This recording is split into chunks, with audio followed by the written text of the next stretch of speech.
Muito boa noite, queridos amigos, queridos irmãos espíritas, simpatizantes, aqueles que nos acompanham nessa noite de bênçãos, em que comemoramos a 14ª Semana da Cultura Espírita de Cascavel, hoje com um convidado especial, nosso querido Divaldo Franco. Antes de nós darmos abertura, então, com a prece, gostaríamos de fazer os agradecimentos à equipe do Momento Espírita, na pessoa de Andrei Sequeleiro, músico, redator, compositor, que gentilmente nos ofereceu essa belíssima arte introdutória. Então, agora nós convidamos a querida Vânia Maria de Souza, conselheira da Federação Espírita do Paraná, para conduzir os nossos pensamentos em oração. Boa noite, Vânia. Boa noite, Gisele. Damos também boa noite com alegria ao querido Divaldo e a todos os que nos assistem.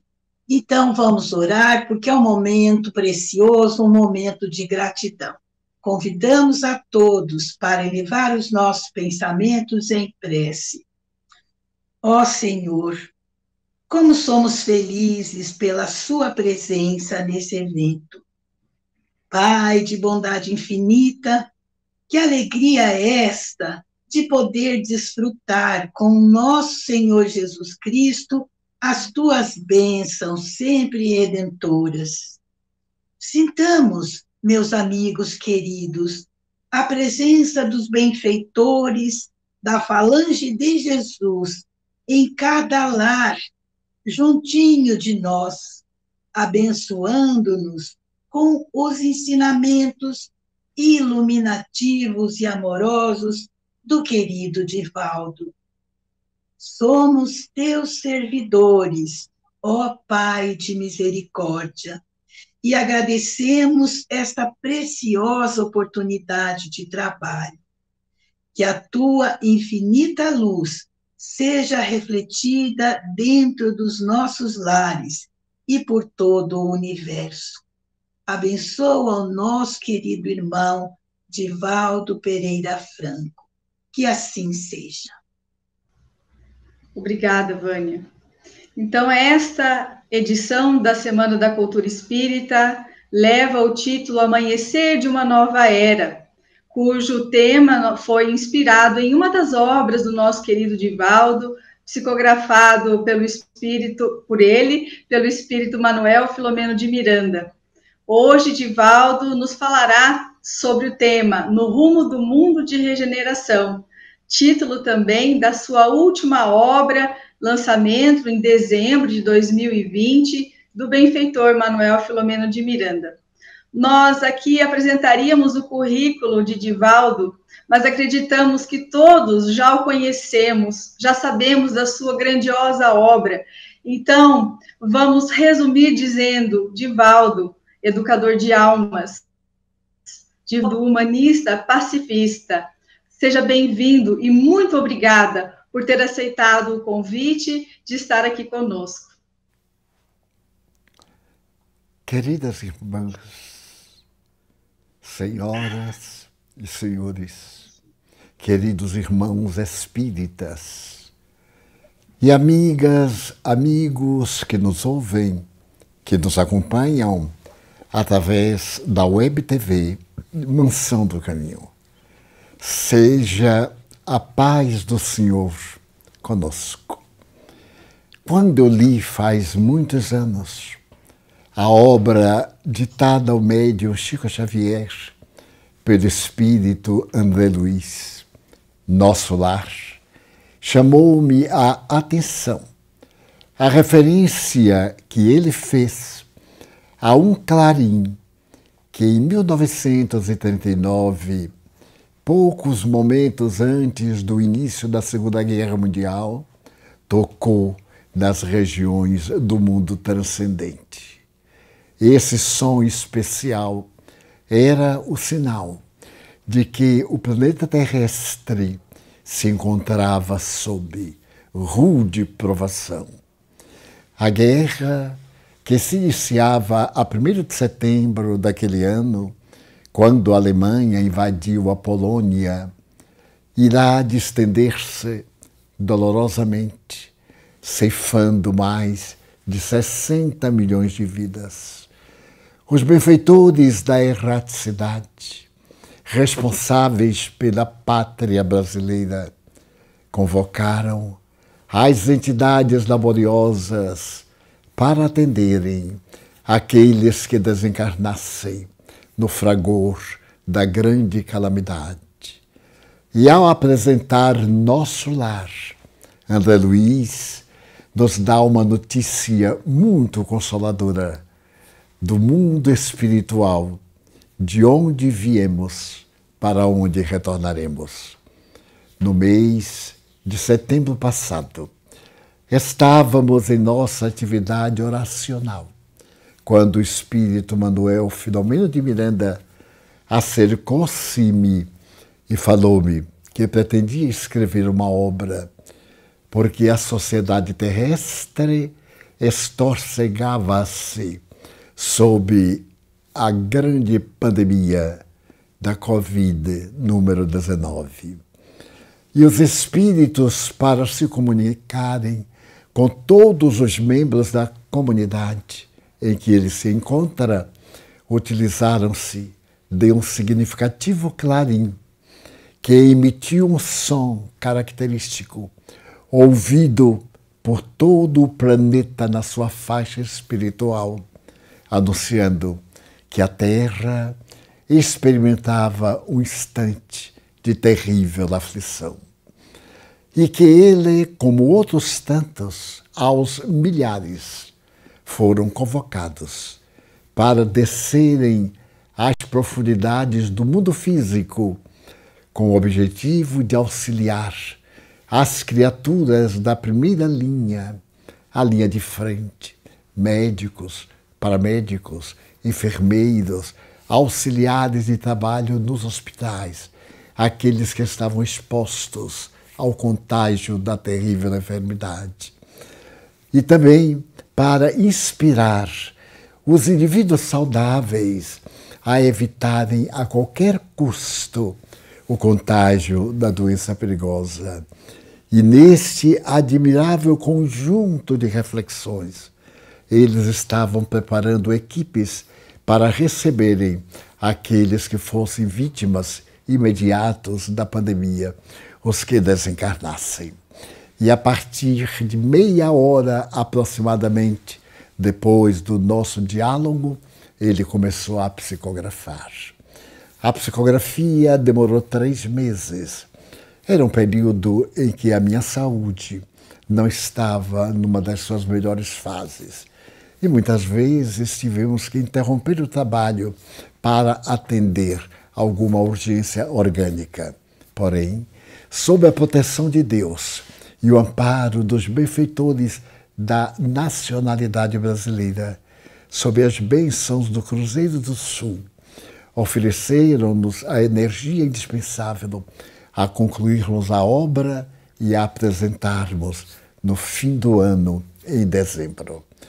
Ela passou a denominar-se Nos Rumos do Mundo de Regeneração, porquanto, sendo uma enfermidade calamitosa, é também a abertura de uma nova era. A sociedade terrestre vem realizando o seu périplo de maneira gigantesca, gloriosa e cheia de surpresas. Na área da ciência e da tecnologia, atingimos faixas elevadíssimas. As cirurgias médicas através de robôs são dos pontos máximos. O descobrimento recente da célula por meios magnéticos, a fim de que se possa trabalhar essa entidade básica da organização fisiológica. Os encontros a respeito da magia das neurocomunicações no cérebro, toda a circulação do sangue, atendendo a 300 bilhões de células especializadas neste organismo fascinante e todas as comodidades de locomoção. Do ponto de vista da inteligência artificial, chegamos a um ponto que fascina, e as comunicações através das redes sociais, pela internet, falam-nos de um mundo de beleza e de venturas que nem todos temos sabido aproveitar. Mas, se olharmos a criatura humana do ponto de vista ético-moral, ficaremos algo desiludidos, porque ainda continuamos presos aos instintos fundamentais, aos instintos primários: comer, dormir, praticar o sexo, e daí retirarmos os prazeres que dizem respeito às sensações. No momento em que o ser humano, na sua viagem antropológica, conseguiu sentir emoção e exteriorizá-la, entramos no campo superior do nosso pensamento.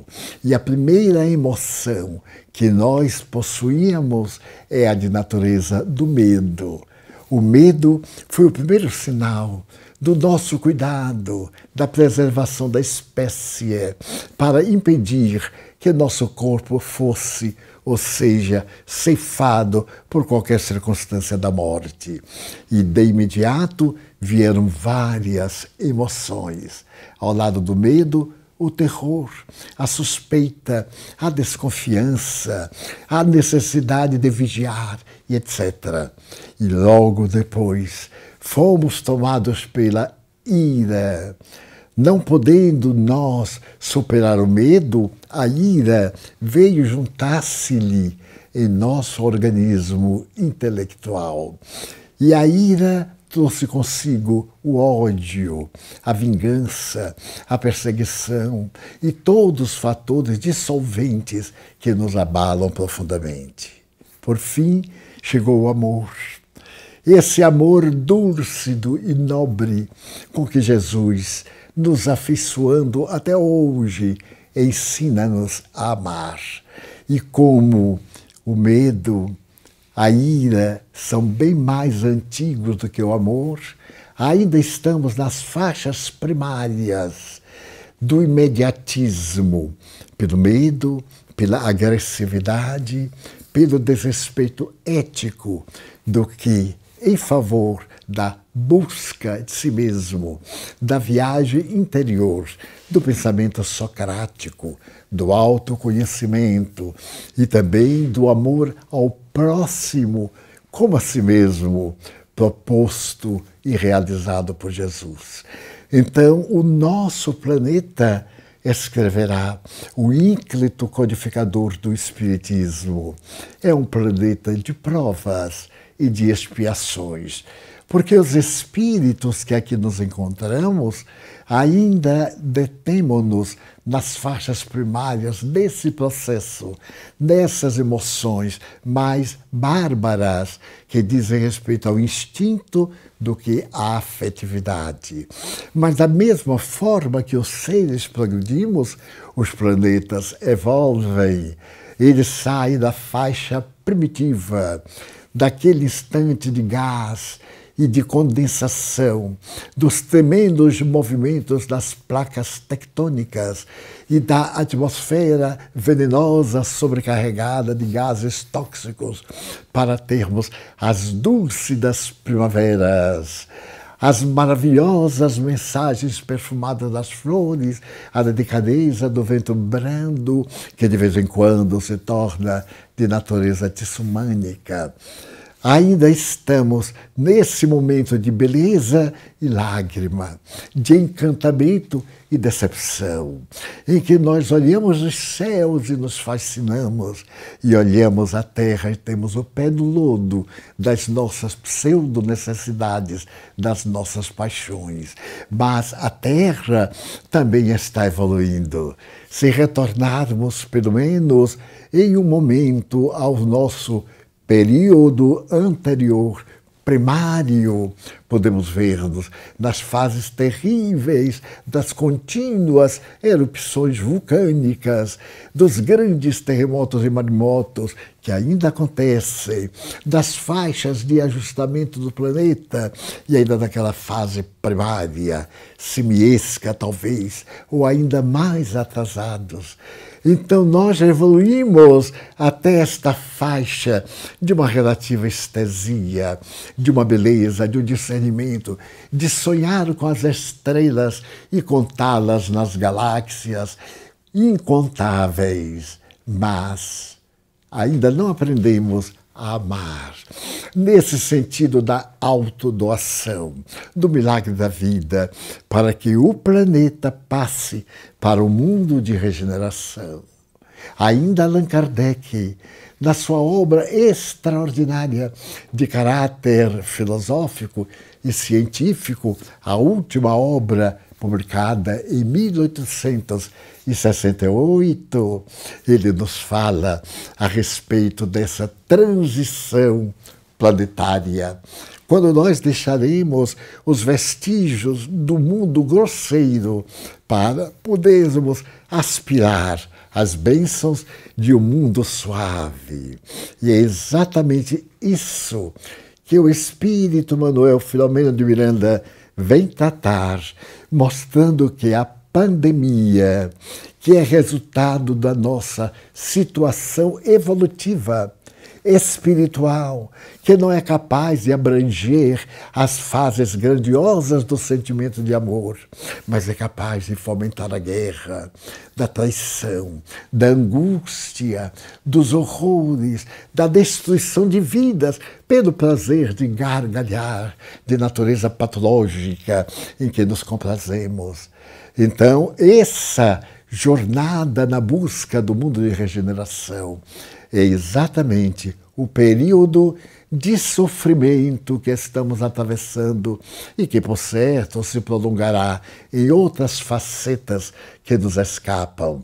Então, o Manuel Filomeno de Miranda nos conta que naquele soar de clarim, as entidades das regiões do planeta na faixa espiritual ficaram atentas às determinações de Jesus Cristo, nosso guia, o nosso padrão de vida. E a determinação era: agora vão à Madre Terrestre, a bela Gaia, e deem a sua vida ao amor para apressar o seu desenvolvimento moral, porque o intelectual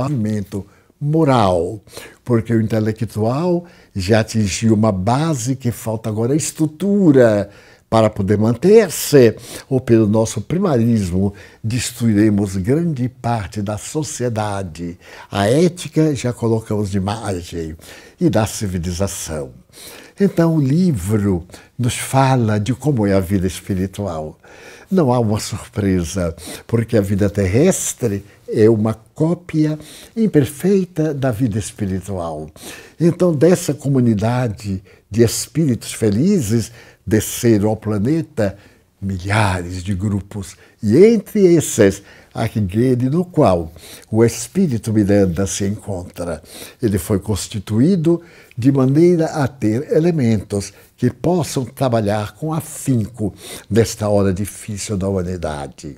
Então, foi destacado um grande microbiologista, Eudalbo, que viveu no Rio de Janeiro e continuava no além, dedicado a inspirar aqueles que na Terra estão trabalhando no reino desses micróbios, desses vírus destrutivos, para mantê-los em estado de hibernação, a fim de que não despertem para as tragédias que vimos com a AIDS. E agora estamos vendo com o Covid, e vimos nesse íntere com as picadas dos insetos que ainda nos ameaçam em estados epidêmicos locais. Então veio convidado um espírito nobre, Francisco Spinelli, um grande trabalhador do espiritismo no estado do Rio Grande do Sul. Esse gaúcho que nasceu na Itália, deu a sua vida à edificação da doutrina espírita nas grandes terras fronteiriças do Brasil, com o palco hispano-americano, Uruguai, Argentina, Paraguai, etc. E então Francisco Spinelli, uma entidade que logrou uma posição de destaque na comunidade dos Espíritos Felizes, foi convocado. E assim também outros, como o venerando Eurípides Bassanufo, o apóstolo sacramentano, que por volta de 1910, 1918, com uma mediunidade ímpar, semelhante ao grande preparador para os fenômenos da mediunidade angelical de Francisco Cândido Xavier depois, Eurípides Bassanufo, foi esse cristão que se desdobrou na caridade e do Triângulo Mineiro ele acendeu uma tocha que se transformou num incêndio, que é a prática da caridade em Sacramento, em Araxá, em todas aquelas cidades circunvizinhas. Mas não foi esquecida a presença de uma médium, uma senhora que trabalhou no Rio de Janeiro ao lado de uma veneranda servidora da causa de Jesus.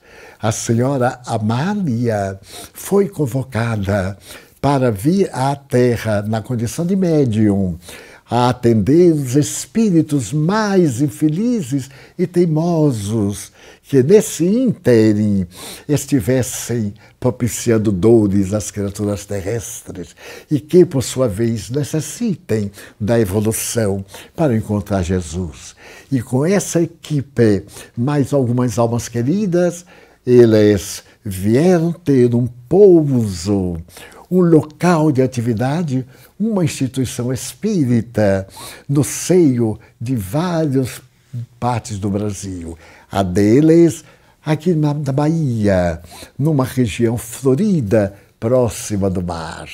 Outra em Manaus, outra no coração da mata amazônica, outra para o oeste, em suma, em toda parte.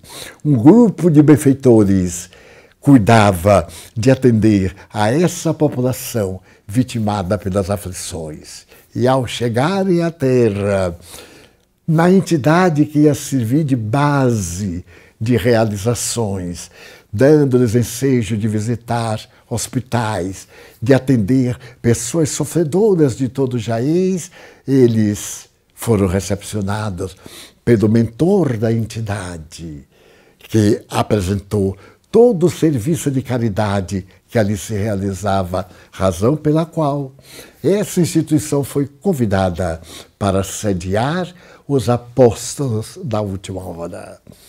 E então ele começa a descrever como foi a recepção, a primeira reunião mediúnica, a médium Amália, muito amiga dos sofredores, com uma plasticidade mediúnica das mais respeitáveis.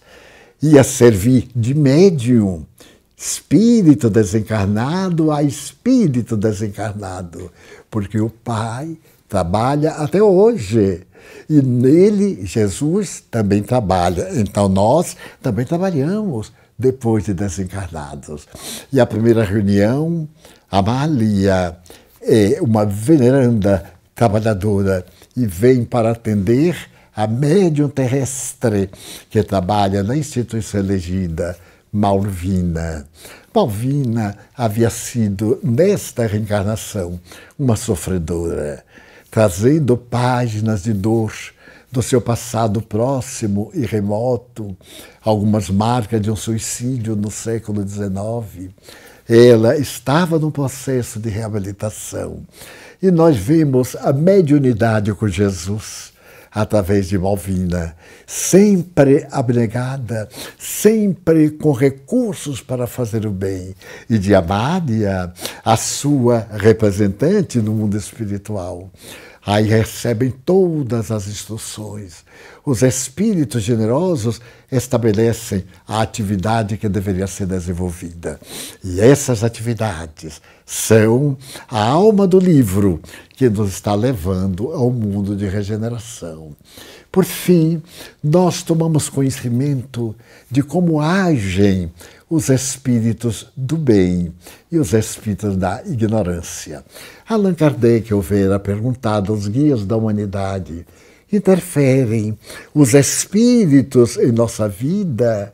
E eles responderam: muito mais do que pensais, a ponto de serem eles que vos conduzem. É que vale dizer que, de acordo com nossas ondas mentais e espirituais vibratórias, nós atraímos espíritos que se encontram nessas faixas evolutivas e que se nos transformam em algozes ou em benfeitores. Então nós vamos ver que muitos de nós, encarnados, além dos nossos compromissos e dívidas, somos vítimas conscientes ou inconscientes de obsessões, de interferência de espíritos perversos que nós transformamos em inimigos em passado não muito distante. Então desfilam nas várias reuniões mediúnicas feitas no mais além, no mundo espiritual, com médiuns desencarnados e médiuns encarnados, com doutrinadores da equipe que veio para esta área e doutrinadores terrestres. Nós vamos ver a alta responsabilidade das sessões mediúnicas. Vamos considerar o que Allan Kardec diz, que as reuniões mediúnicas devem ser sérias, abordadas e trabalhadas por pessoas sérias. Porque uma pessoa que seja vulgar, uma pessoa de nível moral muito baixo, não é capaz de aspirar pelas elevadas finalidades de uma atividade mediúnica com Jesus. Porque lhe falta a cada um deles esse valor básico que é a onda mental. É o pensamento que rege o universo, é o fluido cósmico de Deus, preenchendo todo o cosmo. É o amor da divindade, dando vida e movimento a todas as células, aos seres de natureza encarnada ou de natureza desencarnada, aparentemente inanimados uns, animados outros. É esta onda vibratória que nós vamos encontrar na seiva da planta, no instinto dos animais, na emoção da criatura humana, no perispírito, que é o grande depósito das energias e dos feitos. Ele é a grande sede psíquica daquilo que nós fazemos e é o encarregado de nos modelar para as experiências de resgate ou para as experiências apostólicas. Essas experiências de socorro ao mundo na condição de benfeitores da humanidade. Então, nós vamos descobrir que existem colônias de espíritos inferiores que se comprazem no mesmo estágio de natureza mental, emocional, principalmente no instinto, aquele da ira, a vingança. Por exemplo, no passado, em nome da religião, a humanidade cometeu crimes hediondos. Se nós nos recordarmos das cruzadas, desde o século XI, e vermos as calamidades das cruzadas contra os muçulmanos que tomaram Jerusalém e que na Europa dizia que a sepultura de Jesus estava sendo violada, convenhamos, uma sepultura em que ele não se encontra e da qual ele saiu ao terceiro dia. É, portanto, uma sepultura como outra qualquer, por onde naturalmente ele passou em corpo humano. Então começa a calamidade da guerra, cujos efeitos até hoje separam Oriente do Ocidente. As guerras, o terrorismo, a animosidade, embora Oriente e Ocidente se completem. Quando eu vejo o nosso alfabeto, quando eu vejo os nossos números, que gratidão aos árabes que conseguiram apresentar os nossos caracteres, apresentar os números de uma maneira fácil, e também os romanos nos dados algarismos típicos, as matemáticas muito típicas das doutrinas muçulmanas do Oriente e as conquistas, porque cada parte da humanidade tem a predisposição evolutiva de aprimorar determinados valores. Países cuja tecnologia é perfeita e países onde o amor tem presença mais constante, onde a humanidade registrou o maior número de apóstolos, de abnegados, de servidores da humanidade, onde vieram os missionários de Deus para conclamar o mundo na sua hora negra. Logo depois nós tivemos a Santa Inquisição e tivemos a ocasião de acompanhar os movimentos cristãos primitivos, que eram muito violentos às vezes contra as crenças locais de cada país onde surgiam esses movimentos. Ainda hoje eu meditava muito na vida de um desses espíritos notáveis, Santo André, o irmão de Pedro, de que a Bíblia fala tão pouco. De Pedro nos fala muito, mas André parece que era introvertido, mas era de absoluta confiança de Jesus. Ele apresentava novos interessados, dialogava eternamente com o Mestre. E depois que ele viveu aquele momento da multiplicação dos pães e dos peixes e veio a desencarnar, comovedoramente, a experiência deste homem sensibiliza-nos, porque em Patras, uma cidade da Grécia Antiga, ele de tal forma sensibilizou os gentios, os gregos, que a esposa do governador, fascinada por Jesus, converteu-se.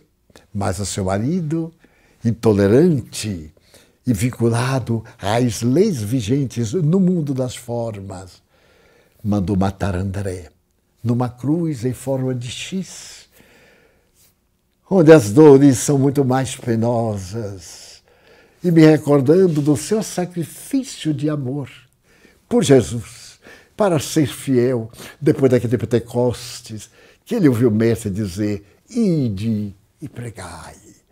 Então, existem aqueles que ficaram no além muito magoados, judeus. Nós vemos a Batalha de Lepanto, em que o mar ficou tinto de sangue, uma das batalhas mais terríveis da humanidade. Isso por volta de 1570. As vítimas dos mouros que foram expulsos por Dom Juan de Áustria, a soldo do Papa Pio V, e foram expulsos. Eu me recordo também do que aconteceu na Espanha, depois, antes um pouco de 1492, quando os reis católicos expulsaram do solo europeu os mouros, os ódios. E então, no mundo espiritual, esses espíritos tomaram ódio a Cristo, porque os crimes praticados eram em nome de Jesus.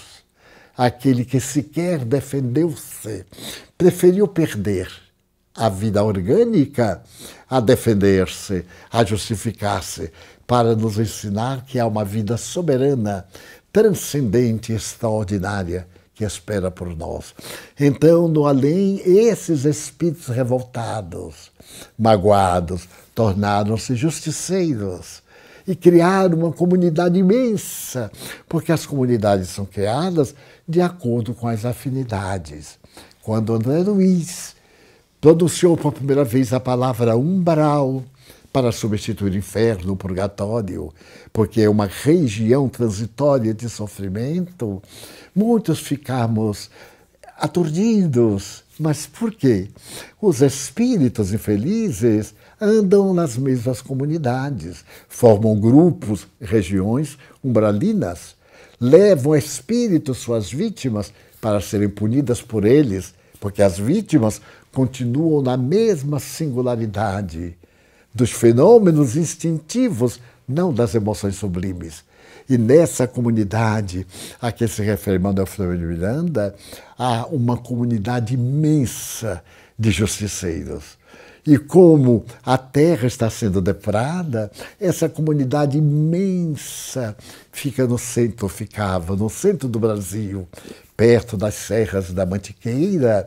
Os espíritos transferem-na para o mundo inferior, porque a terra vai ser um mundo de regeneração.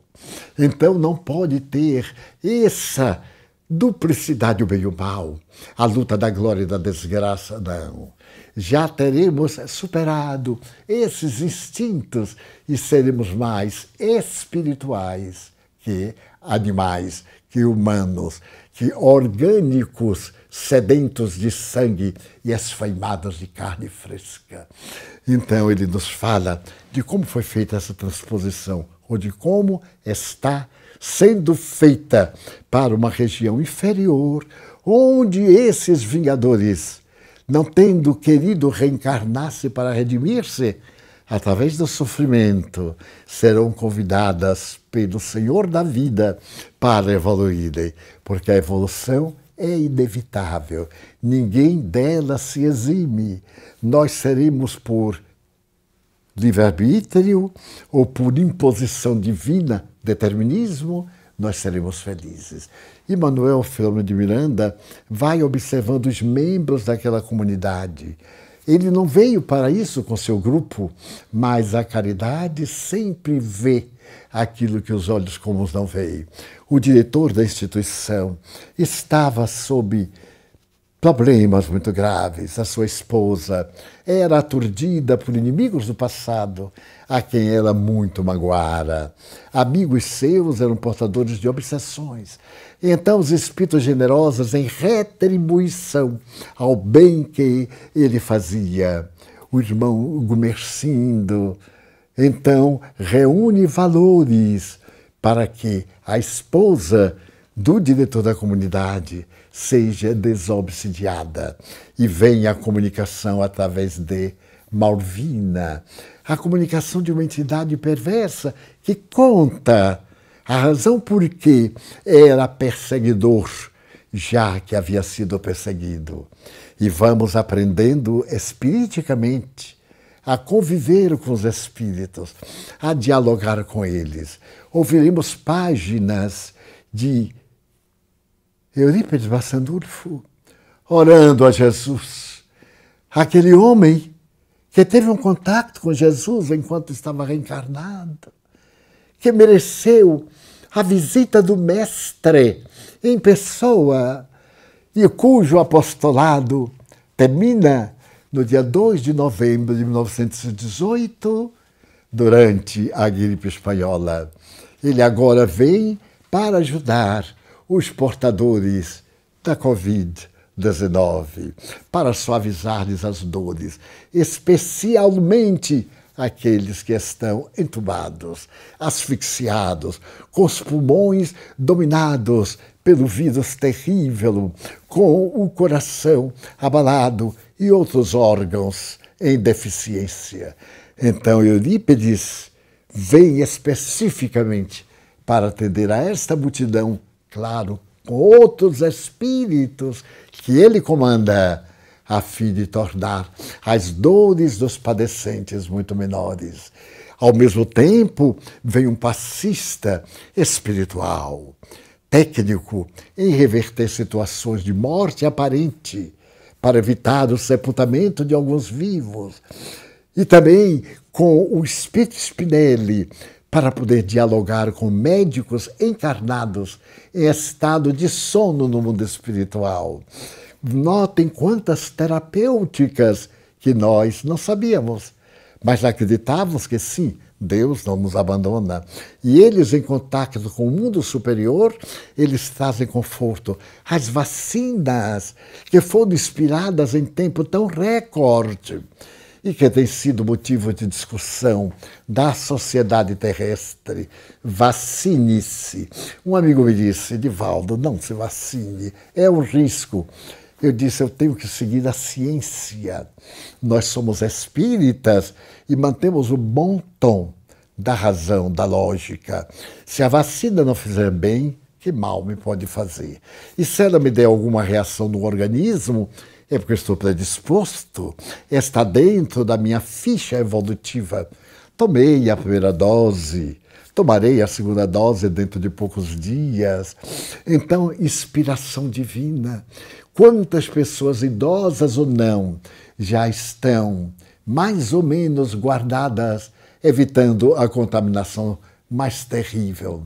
Segundo estatística ligeira, o número de idosos que antes desencarnava diminuiu, graças à vacinação em massa. Mas é triste verificar-se que 500 mil pessoas que tomaram a primeira dose não vieram tomar a segunda. Está em tempo. Se nós não somos capazes de nos precatar, de nos precavermos com os instrumentos com que a ciência trabalha em favor da nossa vida, o nosso sentimento ético-moral está muito defasado. E é necessário que acendamos. Filomeno de Miranda e sua equipe têm inspirado multidões em reuniões coletivas que não devem ser feitas sem os cuidados, as máscaras, o gel, a distância para evitar os pé-de-gotas que podem levar o bacilo às nossas mãos, à boca, ao nariz, aos olhos, para que se adentrem na corrente sanguínea e encontrem o habitat para a proliferação. Então, vamos seguir os postulados da ciência, porque o que os espíritos nos ensinam é científico. É demonstrado à luz da razão que o pensamento é o fator essencial para uma vida feliz ou desventurada. Tese espírita.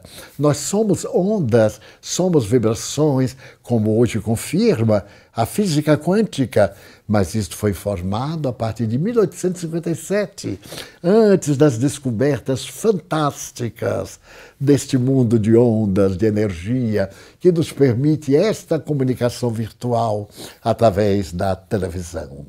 Desse modo, eles continuam trabalhando e vão visitar pessoas pobres, necessitadas economicamente, vão auxiliar, vão escolher regiões em que possam colocar os recém-desencarnados para serem levados ao mundo espiritual de maneira carinhosa, misericordiosa, útil.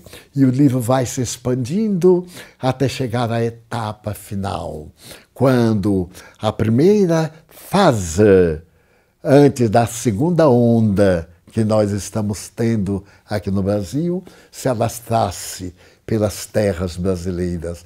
Um dos encontros belíssimos é na psicosfera da flora amazônica, onde os espíritos trabalham a oxigenação da terra, onde mantém grandes lideranças de espíritos na fase primária, os espíritos da natureza, que são os grandes responsáveis pela flora, pela fauna, pelos fenômenos de natureza mais grosseiras do planeta, os choques, terremotos, etc., na floresta amazônica, que está por vários países sul-americanos, ali bem no centro, correspondente ao Amazonas, estado, eles erigiram uma verdadeira cidade e tiveram o encontro de espíritos do planeta para poderem definir a forma de auxiliar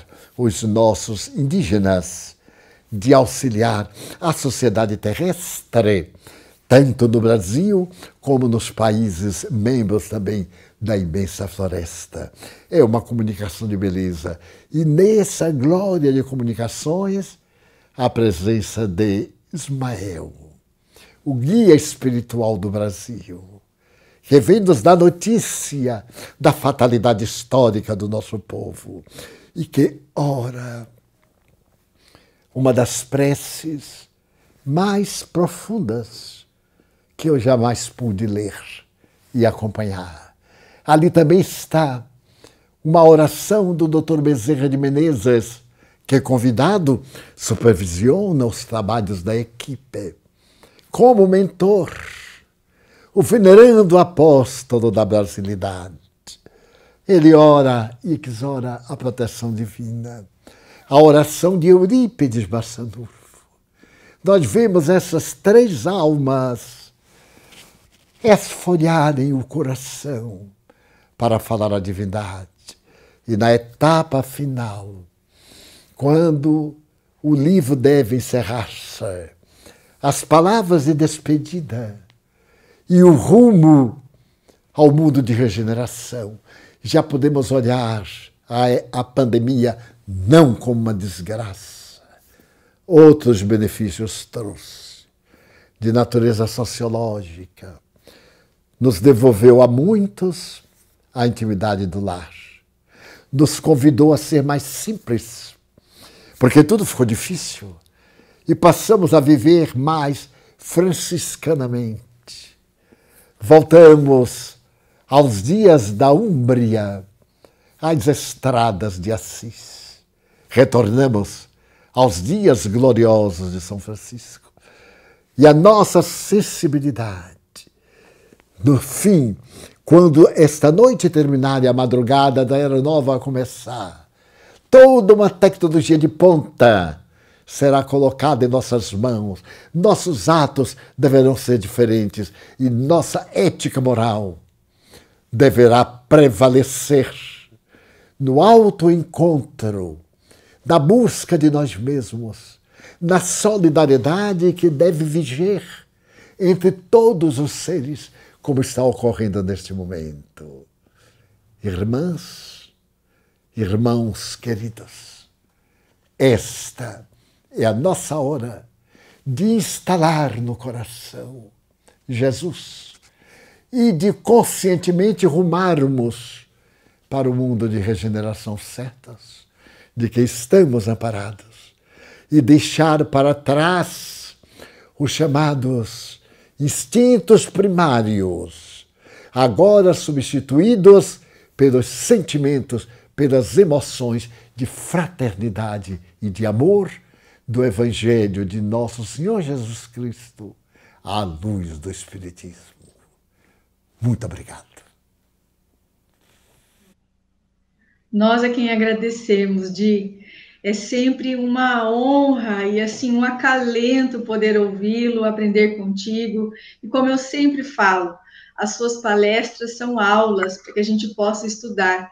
Esta obra já vendeu mais de 75 mil exemplares para que nós possamos despertar para os alertas que você acabou de nos convidar. Muitíssimo obrigada em nome da Federação Espírita do Paraná. O nosso coração está em júbilo, está em festa. Deus nos abençoe. Que assim seja. Muito obrigado. Obrigada, Di. Obrigada.